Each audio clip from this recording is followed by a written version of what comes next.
welcome to Book Circle. I'm Earl Wajenberg. This time we will continue our reading of Lilith by George MacDonald. It's a story narrated by a Mr. Vane who has found his way through a mirror led by a raven into a curious world full of very curious people. The curious people he has most recently met are dead, but still very active. They used to be a fine, wealthy, aristocratic couple, but now have lost everything, including the flesh off their bones. She picked up a broken branch that had fallen into a bush, and steadying herself with it, walked away, tossing her little skull. "Give that stick to me," cried her late husband. "I want it more than you." She returned him no answer. "You mean to make me beg for it?" "Not at all, my lord. I mean to keep it," she replied, continuing her slow departure. "Give it to me at once. I mean to have it. I require it." "Unfortunately, I think I require it myself," returned the lady, walking a little quicker, with a sharper crackling of her joints and clinking of her bones. He started to follow her, but nearly fell. His knee grass had burst, and with an oath he stopped, grasping his leg again. "Come and tie it up properly," he would have thundered, but he only piped and whistled.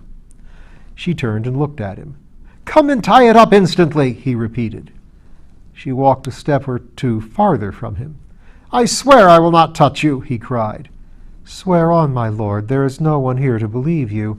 But pray do not lose your temper, or you will shake yourself to pieces, and where to find string enough to tie up all your crazy joints is more than I can tell." She came back and knelt once more at his side, first, however, laying the stick in dispute far beyond his reach and within her own. The instant she had finished retying the joint, he made a grab at her, thinking apparently to seize her by the hair, but his hard fingers slipped on the smooth paw. "Disgusting," he muttered, and laid hold of her upper arm bone. "You will break it," she said, looking up from her knees. "I will then," he answered, and began to strain at it. "I shall not tie your leg again the next time if it comes loose," she threatened. He gave her arm a vicious twist, but happily her bones were in better condition than his. She stretched her other hand toward the broken branch. "That's right, reach me the stick," he grinned. She brought it round with such a swing that one of the bones of the sounder leg snapped. He fell, choking with curses. The lady laughed. "Now you will have to wear splints always," she said. "Such dry bones never mend." "You devil!" he cried. "At your service, my lord. Shall I fetch you a couple of wheel spokes? Neat, but heavy, I fear." He turned his bone face aside and did not answer, but lay and groaned. I marveled he had not gone to pieces where he fell. The lady rose and walked away, not all ungracefully, I thought. "What can come of it?" I said to myself. "These are too wretched for any world, and this cannot be hell, for the little ones are in it, and the sleepers too. What can it all mean? Can things ever come right for skeletons?" "There are words too big for you and me. All is one of them, and ever is another," said a voice near me which I knew. I looked about, but could not see the speaker. "You are not in hell," it resumed. "Neither am I in hell. But those skeletons are in hell." Ere he ended, I caught sight of the raven on the bough of a beech right over my head. The same moment he left it, and alighting on the ground, stood there, the thin old man of the library, with long nose and long coat. "The male was never a gentleman," he went on, "and in the bony stage of retrogression, with his skeleton through his skin and his character outside his manners, does not look like one. The female is less vulgar, and has a little heart, but the restraints of society removed, you see them now just as they are and always were." "Tell me, Mr. Raven, what will become of them?" I said. "We shall see," he replied. "In their day they were the handsomest couple at court, and now, even in their dry bones, they seem to regard their former repute as an inalienable possession. To see their faces, however, may yet do something for them. They felt themselves rich, too, while they had pockets, but they have already begun to feel rather pinched. My lord used to regard my lady as a worthless encumbrance, for he was tired of her beauty and had spent her money. Now he needs her to cobble his joints for him.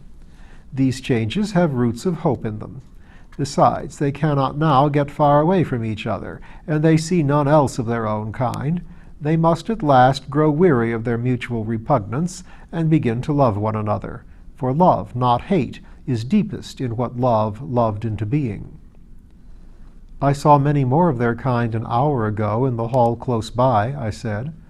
Of their kind, but not of their sort, he answered. For many years these will see none such as you saw last night. Those are centuries in advance of these. You saw those could even dress themselves a little. It is true they cannot yet retain their clothes so long as they would, only at present for a part of the night, but they are pretty steadily growing more capable, and will by and by develop faces, for every grain of truthfulness adds a fiber to the show of their humanity.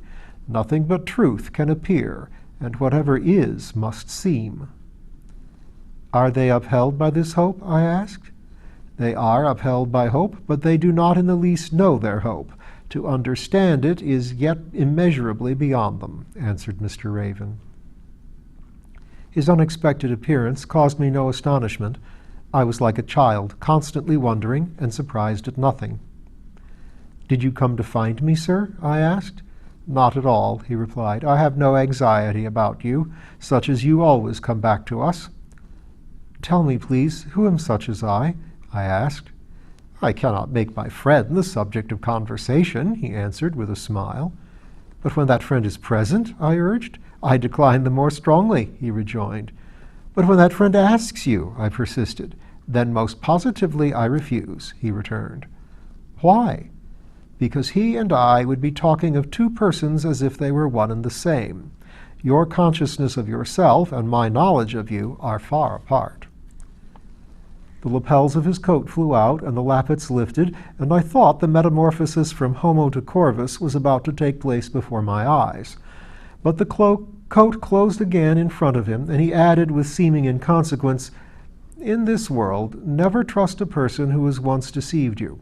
Above all, never do anything such a one may ask you to do. I will try to remember, I answered, but I may forget. Then some evil that is good for you will follow. And if I remember, some evil that is not good for you will not follow.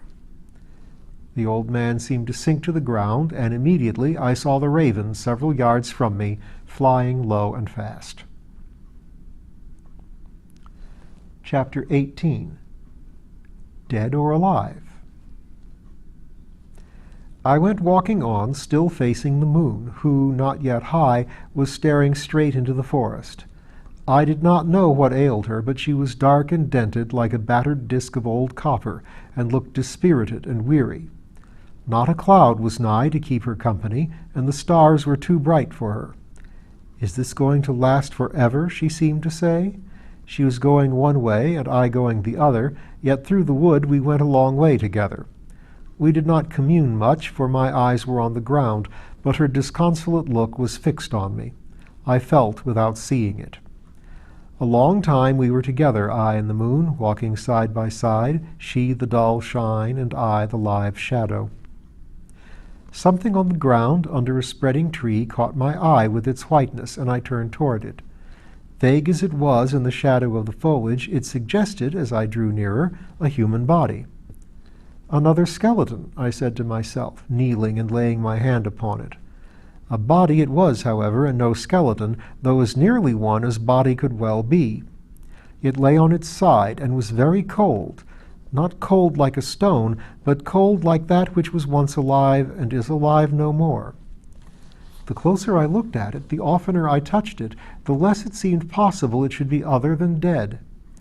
For one bewildered moment I fancied it one of the wild dancers, a ghostly Cinderella, perhaps, that had lost her way home and perished in the strange night of an out-of-door world.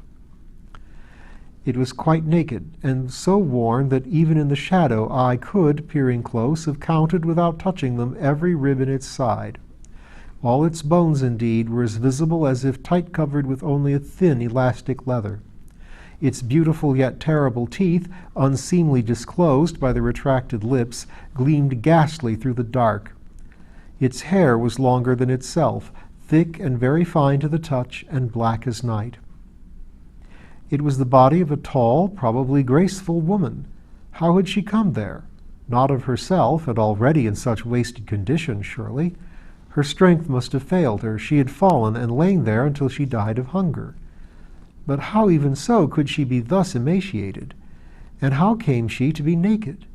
Where were the savages to strip and leave her? Or what wild beasts would have taken the garments? That her body should have been left was not wonderful. I rose to my feet, stood, and considered. I must not, could not, let her lie exposed and forsaken. Natural reverence forbade it. Even the garment of a woman claims respect. Her body it were impossible to leave uncovered. Irreverent eyes might look on it. Brutal claws might toss it about. Years would pass ere the friendly rains washed it into the soil. But the ground was hard, almost solid, with interlacing roots, and I had but my bare hands. At first it seemed plain that she had not long been dead. There was not a sign of decay about her, but then what had the slow wasting of life left of her to decay? Could she still be alive? Might she not? What if she were? Things went very strangely in this strange world. Even then there would be little chance of bringing her back, but I must know she was dead before I buried her. As I left the forest hall, I had spied in the doorway a bunch of ripe grapes and brought it with me, eating as I came. A few were yet left on the stalk, and their juice might possibly revive her. Anyhow, it was all I had with which to attempt her rescue. The mouth was happily a little open, but the head was in such an awkward position that to move the body I passed my arm under the shoulder on which it lay, when I found the pine needles beneath it warm. She could not have been any time dead, and might still be alive, though I could discern no motion of the heart or any indication that she breathed. One of her hands was clenched hard, apparently enclosing something small. I squeezed a grape into her mouth, but no swallowing followed. To do for her all I could, I spread a thick layer of pine needles and dry leaves, laid one of my garments over it, warm from my body, lifted her upon it, and covered her with my clothes and a great heap of leaves. I would save the little warmth left in her, hoping to increase to it when the sun came back. Then I tried another grape, but could perceive no slightest movement of mouth or throat. Doubt, I said to myself, may be a poor encouragement to do anything, but it is a bad reason for doing nothing. So tight was the skin upon her bones I dared not use friction. I crept into the heap of leaves, got as close to her as I could, and took her in my arms. I had not much heat left in me, but what I had I would share with her. Thus I spent what remained of the night, sleepless and longing for the sun. Her cold seemed to radiate into me, but no heat to pass from me to her. Had I fled from the beautiful sleepers, I thought, each on her dim, straight silver couch, to lie alone with such a bedfellow? I had refused a lovely privilege. I was to be given over to an awful duty. Beneath the sad, slow-setting moon, I lay with the dead and watched for the dawn. The darkness had given way, and the eastern horizon was growing dimly clearer when I caught sight of a motion rather than of anything that moved, not far from me and close to the ground. It was the low undulating of a large snake, which passed me in an unswerving line. Presently appeared, making, as it seemed for the same point, what I took for a roebuck doe and her calf. Again a while, and two creatures like bear cubs came, with 3 or 4 smaller ones behind them. The light was now growing so rapidly that when, a few minutes after, a troop of horses went trotting past, I could see that although the largest of them were no bigger than the smallest Shetland pony, they must yet be full grown, so perfect were they in form, and so much had they all the ways and action of great horses. They were of many breeds. Some seemed models of cart horses, others of chargers, hunters, racers. Dwarf cattle and small elephants followed. Why are the children not here? I said to myself. The moment I am free of this poor woman, I must go back and fetch them. Where were the creatures going? What drew them? Was this an exodus or a morning habit? I must wait for the sun. Till he came, I must not leave this woman. I laid my hand on the body and could not help thinking it felt a trifle warmer. It might have gained a little of the heat I had lost. It could hardly have generated any.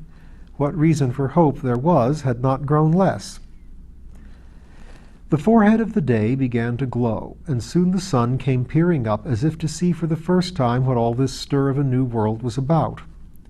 At sight of his great innocent splendor, I rose full of life, strong against death. Removing the handkerchief I had put to protect the mouth and eyes from the pine needles, I looked anxiously to see whether I had found a priceless jewel or but its empty case. The body lay motionless as when I found it. Then first, in the morning light, I saw how drawn and hollow was the face, how sharp were the bones under the skin, how every tooth shaped itself through the lips. The human garment was indeed worn to its threads, but the bird of heaven might yet be nestling within, might yet awake to motion and song. But the sun was shining on her face. I rearranged the handkerchief, laid a few leaves lightly over it, and set out to follow the creatures. Their main track was well beaten and must have long been used. Likewise, many of the tracks that joined it from both sides merged in and broadened it. The trees retreated as I went, and the grass grew thicker. Presently the forest was gone, and a wide expanse of loveliest green stretched away to the horizon. Through it, along the edge of the forest, flowed a small river, and to this the track led. At the sight of the water, a new though undefined hope sprang up in me. The stream looked everywhere deep and was full to the brim, but nowhere more than a few yards wide. A bluish mist rose from it, vanishing as it rose. On the opposite side, in the plentiful grass, many small animals were feeding. Apparently they slept in the forest, and in the morning sought the plains, swimming the river to reach it. I knelt and would have drunk, but the water was hot and had a strange metallic taste. I leapt to my feet. Here was the warmth I sought, the first necessity of life. I sped back to my helpless charge. Without well considering my solitude, no one will understand what seemed to lie for me in the redemption of this woman from death. Prove what she may, I thought with myself, I shall at least be lonely no more. I had found myself such poor company that now first I seemed to know what hope was. This blessed water would expel the cold death and drown my desolation. I bore her to the stream. Tall as she was, I found her marvelously light. Her bones were so delicate, and so little covered them. I grew yet more hopeful when I found her so far from stiff that I could carry her on one arm like a sleeping child leaning against my shoulder. I went softly, dreading even the wind of my motion, and glad there was no other. The water was too hot to lay her at once in it. The shock might scare from her the yet fluttering life. I laid her on the bank, and dipping one of my garments, began to bathe the pitiful form. So wasted was it that, save for the plentifulness and blackness of the hair, it was impossible even to conjecture whether she was young or old. Her eyelids were just not shut, which made her look dead the more. There was a crack in the clouds of her night, at which no sun shone through. The longer I went on bathing the poor bones, the less grew my hope they would ever again be clothed with strength, that ever those eyelids would lift and a soul look out. Still I kept bathing continuously, allowing no part time to grow cold while I bathed another, and gradually the body became so much warmer that at last I ventured to submerge it. I got into the stream and drew it in, holding the face above the water and letting the swift, steady current flow about all the rest. I noted, but was unable to conclude nothing from the fact that, for all the heat, the shut hand never relaxed its hold. After about 10 minutes, I lifted it out and laid it again on the bank, dried it, and covered it as well as I could, then ran to the forest for leaves. The grass and soil were dry and warm, and when I returned, I thought it had scarcely lost any of the heat the water had given it. I spread the leaves upon it and ran for more, then a third and a fourth freight. I could now leave it and go to explore in the hope of discovering some shelter. I ran up the stream toward some rocky hills I saw in that direction, which were not far off. When I reached them, I found the river issuing full-grown from a rock at the bottom of one of them. To my fancy, it seemed to have run down a stair inside, an eager cataract, at every landing wild to get out, but only at the foot finding a door of escape. It did not fill the opening whence it rushed, and I crept through into a little cave, where I learned that instead of hurrying tumultuously down a stair, It rose quietly from the ground at the back, like the base of a large column, and ran along one side, nearly filling a deep, rather narrow channel. I considered the place, and saw that if I could find a few fallen boughs long enough to lie across the channel, and large enough to bear a little weight without bending much, I might, with smaller branches and plenty of leaves, make upon them a comfortable couch, which the stream under would keep constantly warm. Then I ran back to see how my charge fared. She was lying as I had left her. The heat had not brought her to life, but neither had it developed anything to check further hope. I got a few boulders out of the channel and arranged them at her feet on both sides of her. Running again to the wood, I had not to search long ere I found some small boughs fit for my purpose, mostly of beech, their dry yellow leaves yet clinging to them. With these I had soon laid the floor of a bridge bed over the torrent. I crossed the boughs with smaller branches, interlaced these with twigs, and buried all deep in leaves and moss. When thus at length, after not a few journeys to the forest, I had completed a warm, dry, soft couch, I took the body once more and set out with it for the cave. It was so light that now and then as I went I almost feared lest when I laid it down I should find it a skeleton after all. And when at last I did lay it gently on the pathless bridge, it was a great relief to part with that fancy than with the weight. Once more I covered the body with a thick layer of leaves, and trying again to feed her with a grape, found to my joy that I could open the mouth a little farther. The grape, indeed, lay in it unheeded, but I hoped some of the juice might find its way down. We will follow Mr. Vane in his efforts at rescue next time.